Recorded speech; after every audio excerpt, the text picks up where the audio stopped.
ಹರೇ ಕೃಷ್ಣ. ಎಲ್ಲರಿಗೂ ನಮಸ್ಕಾರ. ಶ್ರೀ ಮುಕುಂದಮಾಲಾ ಸ್ತೋತ್ರ 31ರಿಂದ ಕೊನೆ ತನಕ ನೋಡೋಣ.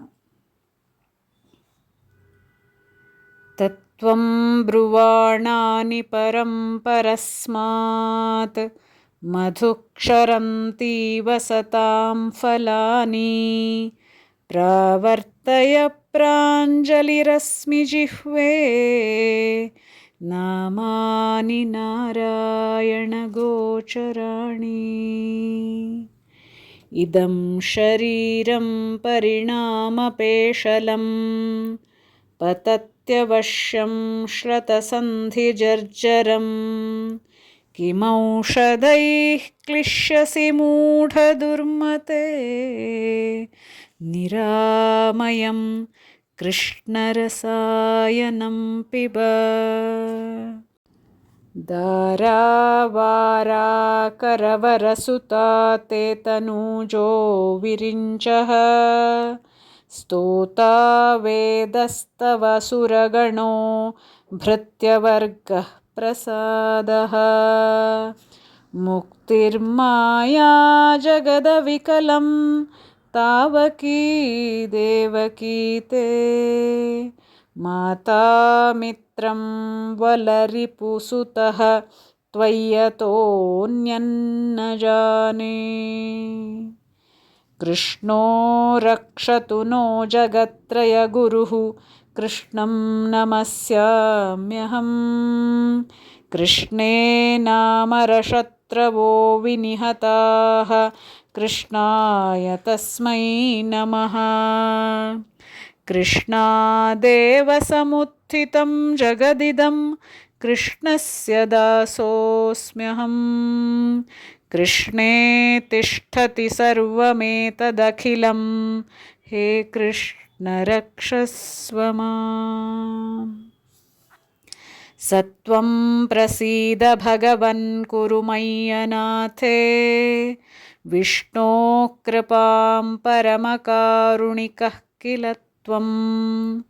ಸಂಸಾರಸಾಗರ ನಿಮಗ್ನಮನಂತದೀನಂ ಉದ್ಧರ್ತುಮರ್ಹಸಿ ಹರೇ ಪುರುಷೋತ್ತಮೋಸಿ. ನಮಾಮಿ ನಾರಾಯಣ ಪಾದಪಂಕಜಂ ಕರೋಮಿ ನಾರಾಯಣ ಪೂಜನಂ ಸದಾ.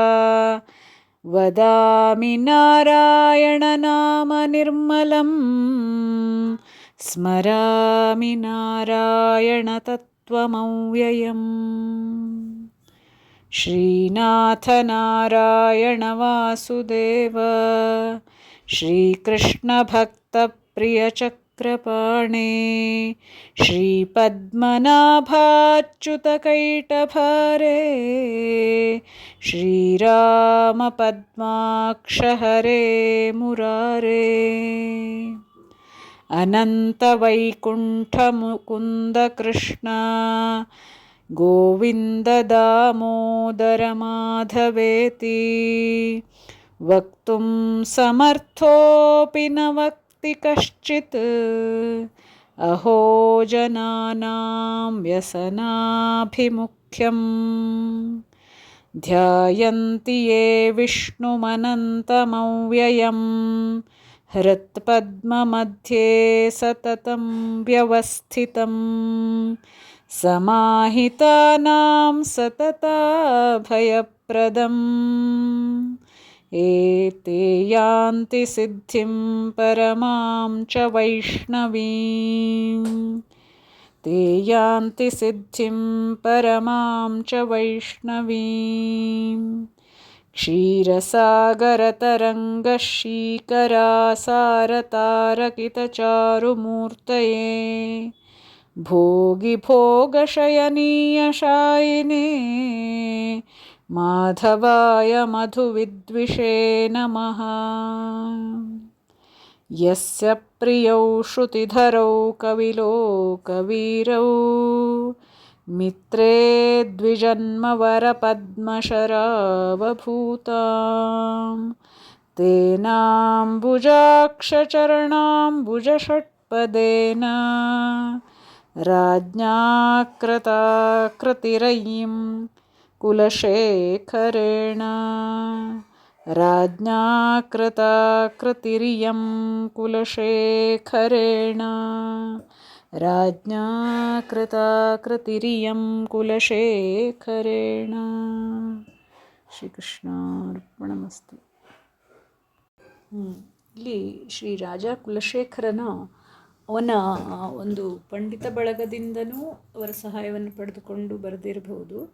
ಹಾಗಾಗಿ ಕೊನೆಯಲ್ಲಿ ಕುಲಶೇಖರನ ಪಂಡಿತರ ಹೆಸರನ್ನು ಅಲ್ಲಿ ವಿವರಿಸಿದ್ದಾರೆ. ಅದು ಇರಲಿ.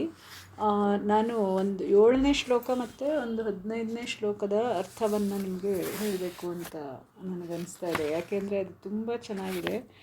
7ನೇ ಶ್ಲೋಕದ ಅರ್ಥ ಏನು ಅಂದರೆ, ಕೃಷ್ಣತ್ವದೀಯ ಪದಪಂಕಜ ಪಂಜರಾಂತಹ ಅಂತ.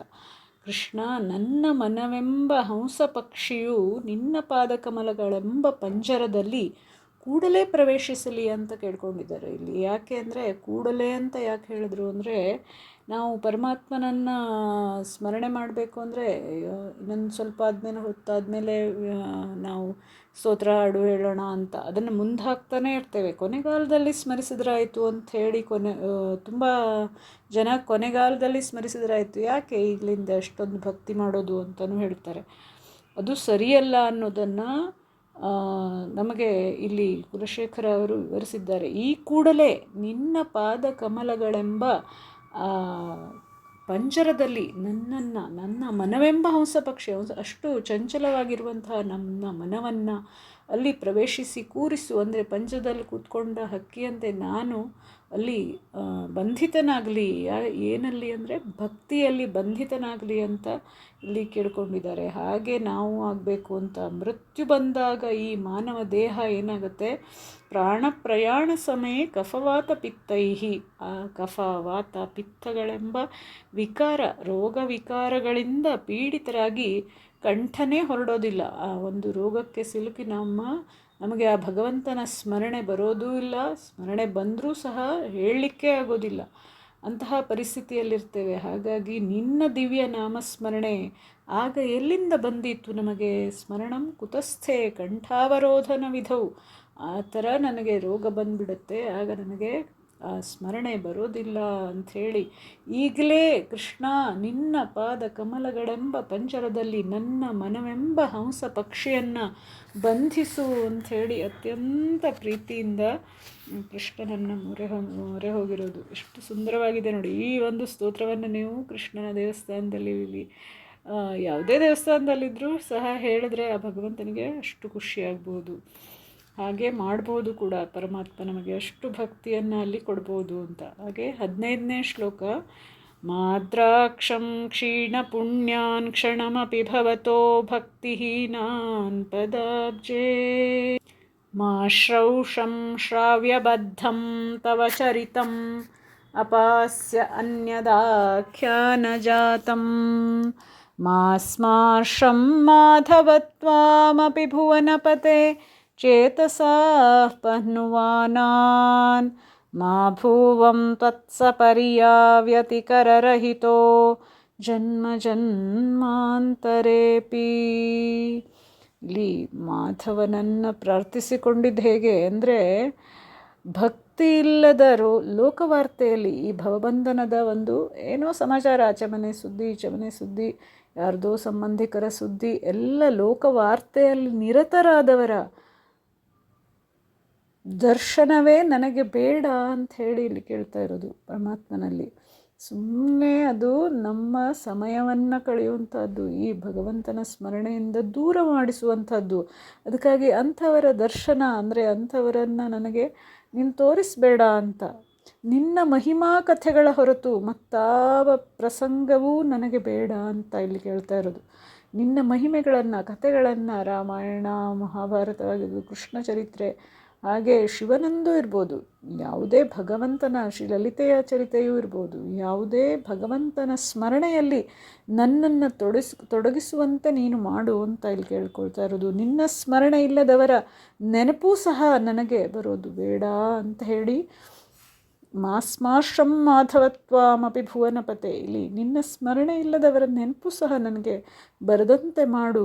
ಹಲವಾರು ಜನ್ಮದಿಂದಲೂ ಜನ್ಮ ಜನ್ಮಾಂತರೇಪಿ ಹಲವಾರು ಜನ್ಮ ಜನ್ಮದಲ್ಲೂ ನಿನ್ನ ಪಾದಸ್ಮರಣೆಯೇ ನನಗೆ, ಆ ಪಾದ ಸೇವೆ ಇಲ್ಲದ ಹೀನ ಪರಿಸ್ಥಿತಿ ನಾನೊಲ್ಲೆ, ನನಗೆ ಅದು ಬೇಡ. ನಿನ್ನ ನಾಮಸ್ಮರಣೆ, ನಿನ್ನ ಪಾದ ಸೇವೆ, ಆ ಥರನೇ ನನ್ನ ಜನ್ಮ ಇರಲಿ ಅಂತ ಹೇಳಿ ಇಲ್ಲಿ ಹೇಳ್ತಾ ಇರೋದು. ಎಷ್ಟು ಸೊಗಸಾಗಿದೆ ಅಂದರೆ ಅದು ಕಣ್ಣಲ್ಲಿ ನೀರು ಬರಬೇಕು ಈ ಶ್ಲೋಕ ಹೇಳುವಾಗ. ಅಂದರೆ ಅಂತಹ ಒಂದು ಶಕ್ತಿಯನ್ನು ನಮಗೆ, ಅಂತಹ ಒಂದು ಭಕ್ತಿಯನ್ನು, ನಿನ್ನೆಡೆಗೆ ಸಾಗುವ ಕಾಲು, ನಿನ್ನಗೆ ನಮಸ್ಕಾರ ಮಾಡುವಂಥ ಕೈ, ನಿನ್ನನ್ನೇ ನೋಡುವಂತಹ ಕಣ್ಣು, ನಿನ್ನನ್ನೇ ಸ್ಮರಿಸುವಂತಹ ನಾಲಿಗೆ, ನಿನ್ನನ್ನೇ ಕೇಳುವಂತಹ, ನಿನ್ನ ಮಹಿಮೆಗಳನ್ನು ಕೇಳುವಂತಹ ಕಿವಿ, ನಿನ್ನನ್ನೇ ಸ್ಮರಿಸುವಂತಹ ಸದಾ ನಿನ್ನ ಗುಣಗಾನದಲ್ಲೇ ತೊಡಗಿಸಿಕೊಂಡಿರುವ ನಮ್ಮ ಈ ದೇಹವನ್ನು ಹಾಗೆ ಮಾಡು ಅಂತ ಹೇಳಿ, ಬೇರೆ ಯಾವುದು ಆ ಪಾದಸೇವೆ ಇಲ್ಲದ ಹೀನ ಪರಿಸ್ಥಿತಿ ನನಗೆ ಬೇಡ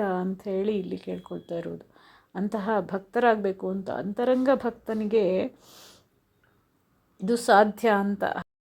ಇಲ್ಲ, ಶ್ರೀ ಭಗವಂತನ ಸಾಕ್ಷಾತ್ಕಾರವೇ, ಭಗವಂತನ ಸಾಕ್ಷಾತ್ಕಾರ ಒಂದೇ ಆತನ ಗುರಿಯಾಗಬೇಕು ಅಂತ ಇಲ್ಲಿ ಕೇಳ್ಕೊಳ್ತಾ ಇರೋದು. ಹಾಗಾಗಿ ಈ ಶ್ಲೋಕ ತುಂಬ ಸೊಗಸಾಗಿದೆ. ಇದನ್ನು ಯಾವುದೇ ದೇವಸ್ಥಾನಕ್ಕೆ ಹೋದರೂ ನೀವು ಪ್ರಾರ್ಥನೆಯನ್ನು ಮಾಡ್ಬೋದು, ಭಗವಂತನಿಗೆ ಖುಷಿಯಾಗ್ಬೋದು. ಹರೇ ಕೃಷ್ಣ. ಧನ್ಯವಾದಗಳು.